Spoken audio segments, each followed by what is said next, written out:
What I learned in a decade of struggle, you can discover in this one conversation. The most significant crossroads of your life occurs in silence every single day the moment you wake. Life's current is unrelenting.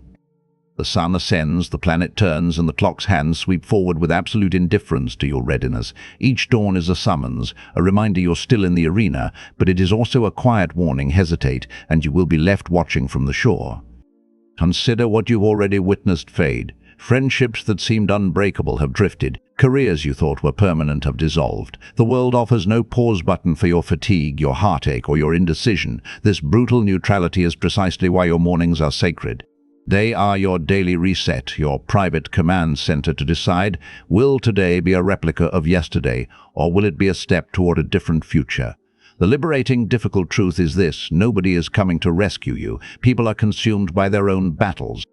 And that isn't cause for despair, it's your declaration of independence. If no savior is en route, then the absolute authority to change your narrative rests solely with you. That is the power housed in the quiet of the early hours. It's the proof your life remains clay in your own hands. For many, the first conscious thought is regret, a whisper of time misspent, paths not taken, courage withheld. But regret is emotional quicksand unless you transmute it into propulsion. Your past should be a library, not a prison. Every misstep is a lesson etched into your being. Every failure is a directional nudge toward wisdom. The morning is your chance to take those volumes down, study them, and declare, "I build from here." But heed this: if you do not rise to construct the life you envision, you will inevitably be hired as labor to raise someone else's monument. That is the unspoken contract of passivity.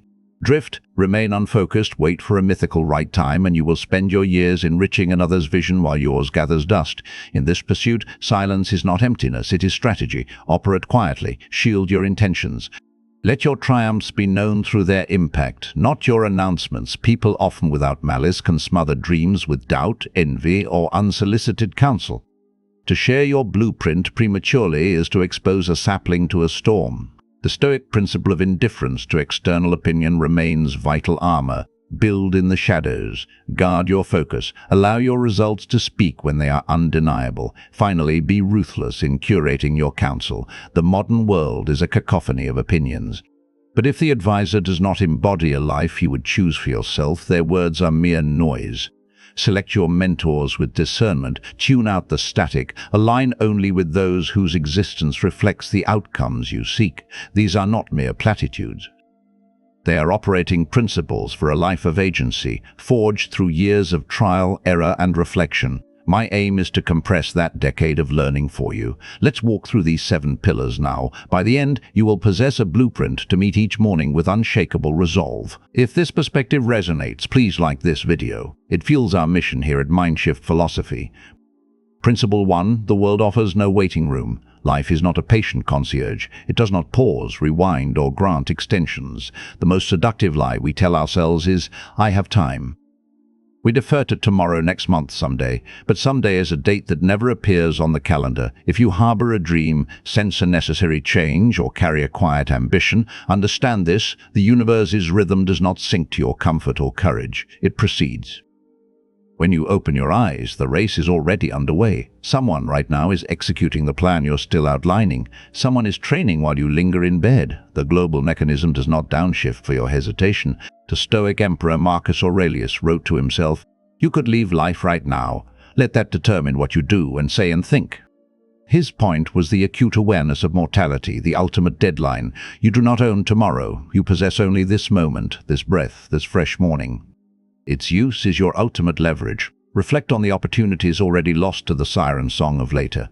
The weeks that became months, the inertia that solidified. That is the cost of believing time is a renewable resource. It is not. And the deepest regret is not falling short. It is the haunting realization you never truly launched. Nature provides the model. The tide ebbs and flows, seasons transition, the cosmos expands, all without consultation.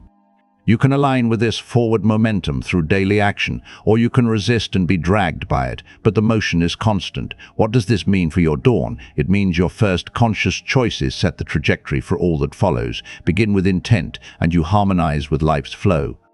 Begin with distraction, and you create friction. Those you admire for their achievements share one understanding: time is the ultimate, non-renewable currency. They moved with urgency. They acted, built, fell, and rose again. The chasm between them and the crowd is rarely genius. It is decisiveness. So, what is the move? Make one non-negotiable pact: never surrender a morning to passivity. Upon waking, don't just emerge, decide. Decide on a movement, a creation, a progression. Even microscopic steps accrue. A paragraph written, a mile walked, a skill practiced for 10 minutes. Life favors those who treat time with reverence. Carry this mantra: I will not await permission from life. I will rise and meet it. Embody this. Tomorrow, when consciousness returns, do not reach for the digital world. Sit up, breathe, affirm. The world offers no waiting room. Today, I advance. Principle 2, you are your primary responsibility. Let's confront an uncomfortable reality. Should you falter, the machinery of the world will continue. Your role will be filled, tasks reassigned, and even those who cherish you will learn to navigate the absence. Life does not halt when you break, it proceeds. This is precisely why your own care is the foremost priority. You cannot offer water from an empty well. You cannot construct a legacy, support loved ones, or realize your potential if your vessel, your mind and body, is shattered. Yet so many of us operate as if we are immortal, sacrificing sleep, poisoning our bodies with poor fuel, ignoring the screams of our mental state. We confuse martyrdom with virtue, but draining yourself for others isn't sacrifice, it is strategic self-sabotage. The Stoics grasped this. Epictetus taught that we must guard our mind as a garrison, for if it falls, all within is lost. Your well-being is that fortress. If it collapses, every dream and responsibility housed within becomes vulnerable. Therefore, your first duty each day is to fortify yourself. What is the value of a fortune accumulated if you are too ill to enjoy it? What is the point of a dream pursued if your energy fails before the summit? True discipline encompasses not just hard labor, but intelligent stewardship of your foundational resources. What does this stewardship look like in practice? It means honoring your body as the vehicle of your destiny. Fuel it with nourishment, not neglect. Strengthen it with motion, not stillness. Restore it with true sleep, not exhaustion. And hone your mind with purposeful thought, not chaotic noise. These are not luxuries. They are the bedrock of sustained achievement. View your morning as the launch sequence for your day. A chaotic, rushed start programs more chaos. An intentional start, hydrated, centered, purposeful, equips you to handle the inevitable friction of life. Many dismiss self-care as self-indulgent. Let's reframe that. It is indulgent not to care for yourself. Why? Because when you deteriorate, those who rely on you bear the consequence. Your family, your mission, they require you to be strong. Preserving yourself is the ultimate act of responsibility. Marcus Aurelius reminded himself, you have power over your mind, not outside events. Realize this, and you will find strength. This extends to guarding your internal state each morning. Are you priming your mind with anxiety and comparison, or with clarity and intent? Imagine two people awakening. One reaches for a device, flooding their consciousness with curated highlights of others' lives. The other drinks water, moves their body, breathes deeply, and sets a deliberate tone. Who is better armored for the day's battles? The answer is obvious. Commit to this. Stop waiting for a crisis to force self-care. Don't let burnout or illness be your teacher. Build the ramparts now. Each morning ask, what one action will fortify me today? Then execute it. Life offers no waiting room, but if you are fortified, you can not only keep pace, but set the pace. Principle 3, harvest the lesson, release the regret. Regret is a ghost that haunts the present. It is a weight chain to your ankle, murmuring of misspent years and roads untraveled. But its only utility is as a catalyst for change. How many mornings have you poisoned with the memory of a misstep, the opportunity declined, the word left unspoken, the risk not taken? This is regret's trap. It makes the past a present tense torture chamber. The Stoics were unequivocal. Epictetus observed, we suffer more often in imagination than in reality. Regret is the epitome of this manufacturing pain from events that no longer exist. The past is a concluded chapter. Its sole value is the wisdom you distill from it. Shift the question from, why did this happen to me, to, what does this make possible? That pivot transforms every setback into data, every heartache into a lesson in discernment, every lost year into a masterclass on the value of the present. The greater danger is that regret steals your focus from the now. You become a driver obsessively watching the rearview mirror, guaranteeing a collision with what lies ahead. How do you break its grip? First, accept the immutable. What's done is done. Forgive your former self for being human, for operating with the knowledge and fears you held then. Perfection is not the prerequisite for progress. Second, take definitive action today. The most potent antidote to regret is tangible progress. If you lament years of physical neglect, move your body today. If you regret not starting a venture, draft the first line of the plan now. Regret withers when you demonstrate that the future is malleable. Third, remember, you are not the person who made those choices. Each dawn offers a renewal. The very fact you feel regret signals growth. Do not punish the evolved version of yourself for the decisions of a prior iteration. Honor that growth by moving forward with hard-won wisdom. The past is a lesson, not a life sentence. Marcus Aurelius wrote, "The obstacle in the path becomes the path." Your regrets and failures are not barriers, they are the very terrain you must master. Use them to cultivate resilience. Tomorrow, when regret whispers, answer with movement. Say, "I acknowledge the lesson, now I walk forward." Principle 4, build your vision or be conscripted. Every sunrise presents a binary choice. Will you dedicate your energy to erecting your own vision, or will you expend it as a laborer on another's site? This is a difficult pill to swallow, for the majority spend lifetimes constructing edifices bearing another's name, while their own blueprints yellow in a drawer. Look at the environment around you. The structures, the companies, the products, each began as a spark in someone's mind. They exist solely because someone refused to defer, refused to hit snooze on their ambition. The stark reality, if you do not awaken with purpose, you will be monetized as a means to someone else's end. If you do not chase your own calling, you will spend your days fulfilling the key performance indicators of those who did. This isn't a wholesale condemnation of employment. It can provide necessary discipline, skill, and stability.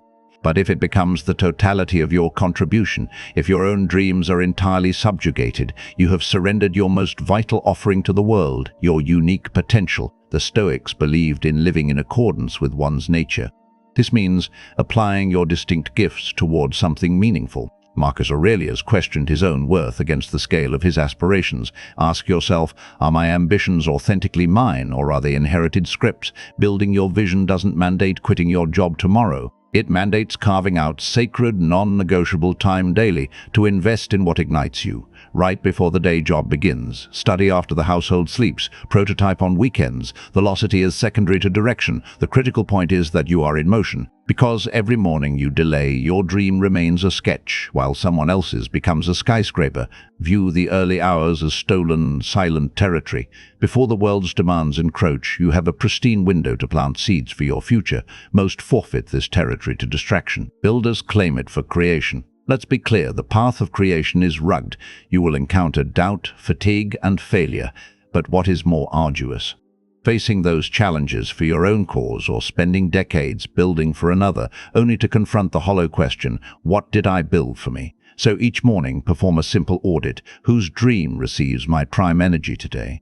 If the answer isn't your own, find a way, however modest, to redirect a portion back to yourself. Principle 5, operate in stealth, reveal through results. In an economy of attention, strategic silence is a superpower. Our culture incentivizes premature announcement, shouting plans from the rooftops before the foundation is poured.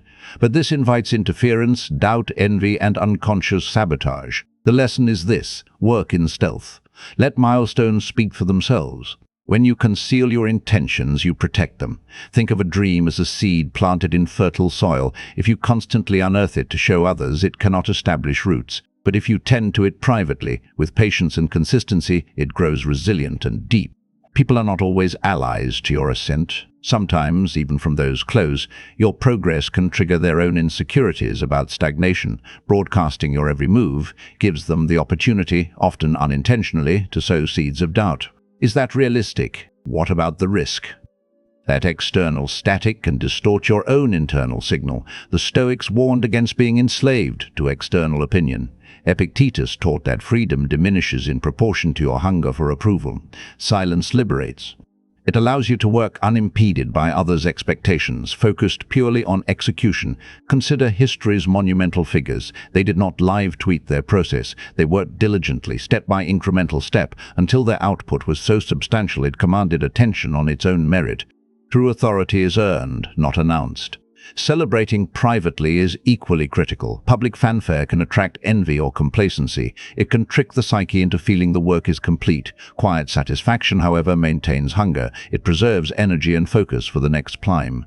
This isn't advocacy for total secrecy, it is a call for intentional timing. Share when the work is substantial enough to withstand scrutiny, when your own conviction is unassailable. Until that point, guard your process as a trade secret. Practice this the next time you feel compelled to announce a goal. Pause. Ask, does sharing this serve the work's momentum or merely my ego? If it's the latter, stay silent. Let the work accumulate. Tomorrow, remind yourself, my silence is my strategy. My results will be my declaration. Principle 6. Curate your counsel with ruthless discernment. We are awash in a sea of voices. Everyone has a prescription for your life. But a transformative filter is this. If the advisor does not steward a life you would willingly trade for, their counsel is likely irrelevant noise. We often grant excessive authority to unqualified opinions. Share a dream, and it may be met with laughter from a friend trapped in cynicism. Detail a plan, and it may be dismissed by a colleague who never took a risk. Gradually, you might shrink your vision to fit the limited imagination of others. Marcus Aurelius cautioned, "The opinion of 10,000 men is of no value if none of them know anything about the subject." Volume does not equate to wisdom. A confidently spoken fallacy is still a fallacy. Think logically. Would you accept financial strategy from someone insolvent? Health advice from someone who abuses their own body? Then why permit such voices to chart your course? Your task is to filter your intellectual environment. Not everyone deserves a seat at the table of your mind. Actively surround yourself with individuals who embody the qualities you seek to cultivate. If you desire discipline, seek out the disciplined. If you seek entrepreneurial success, learn from proven builders. If you seek peace, observe those who radiate it. Silencing the wrong voices is as crucial as amplifying the right ones. This may require firm boundaries or, in some cases, dignified distance. It is not about ceasing to care for people, it is about ceasing to allow them to steer your ship. The most important voice must become your own, cultivated through introspection. Each morning ask, what is true for me? What path aligns with my nature? Listen to that inner signal. Trust it. You, after all, will inhabit the consequences of every choice. So, when the world's cacophony presses in, remember most of it is static. Choose with fierce discernment which frequencies you allow to shape your reality.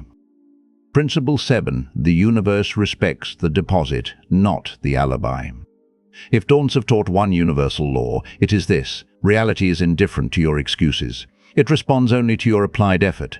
You can articulate brilliant reasons for skipping the workout, delaying the project, or sleeping in, but reasons do not produce results. Consistent action does. Reflect. One session at the gym doesn't reshape a physique, but daily practice does. A single sentence doesn't compose a book, but a daily writing ritual does. Sporadic saving doesn't create security, but automated, regular deposits do. Mastery is the child of repetition, not isolated moments of inspiration. The Stoic life was a testament to disciplined routine. Seneca lamented not the brevity of life, but our waste of it. Each morning surrendered to lethargy is a compounding debt.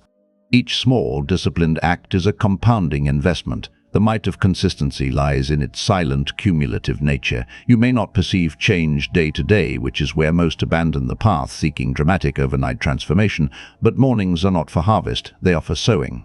Day after day, you water the seeds. In time, inevitably, they break ground.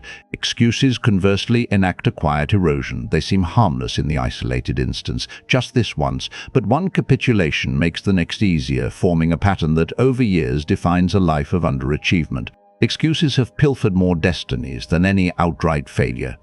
The solution: institute morning non-negotiables, tiny, non-debatable actions you perform regardless of feeling. 5 minutes of meditation, writing 3 gratitudes, a 7-minute mobility flow. The scale is irrelevant. The unwavering repetition is everything. This trains your neurological circuitry to default to action, not negotiation. Envision your life as a ledger. Every day you make a deposit of discipline or a withdrawal of justification. Discipline constructs your future self. Justification mortgages it. Which column are you enriching today? Consistency is the language in which the universe writes success. Here's the hidden reward. Consistency forges self-trust. Every time you honor a commitment to yourself, you reinforce the belief that you are reliable. When you become your own surest ally, external challenges lose their power to deter you. Tomorrow, when the whisper of "not today" arises, answer with the smallest executable action. Choose the deposit over the alibi. You have just navigated 7 principles that required a decade of lived experience to crystallize. The world offers no waiting room. You are your primary responsibility. Harvest the lesson, release the regret, build your vision, or be conscripted. Operate in stealth, reveal through results. Curate your counsel with ruthless discernment. The universe respects the deposit, not the alibi. Every sunrise is a point of decision. Will you let it lapse into the ordinary, or will you wield it as a tool for extraordinary construction? Will you rationalize inaction, or will you advance with disciplined intent? The Stoics understood time as the one commodity we spend but cannot earn back. Today, once gone, is irrevocable. That is the weight and the gift of the morning. That is why your first thoughts and actions hold disproportionate power. I cannot choose for you. I cannot walk your path. But I can offer this reminder. You are not powerless. You are not irrevocably off course. Each dawn is a clean slate. You need not be anchored by regret. You need not be swayed by every passing voice. You need not spend your life as an extra in someone else's story. The choice is yours, and it renews with every sunrise. So when you wake tomorrow, do not await inspiration. Do not seek external validation. Do not hope for a gentler world. Rise, move. Act, and as you do, carry this conviction. I meet each morning with intention, and I will not bargain with the time I am given. If this framework provides value, please like this video. It directly supports Mindshift philosophy and our shared exploration. Let me know in the comments which principle lands most powerfully for you right now. Share this with someone standing at their own dawn crossroads, and subscribe for more guides to living with purpose, drawn from the deep well of philosophy. The power to build your life begins not tomorrow, but with the very next choice you make.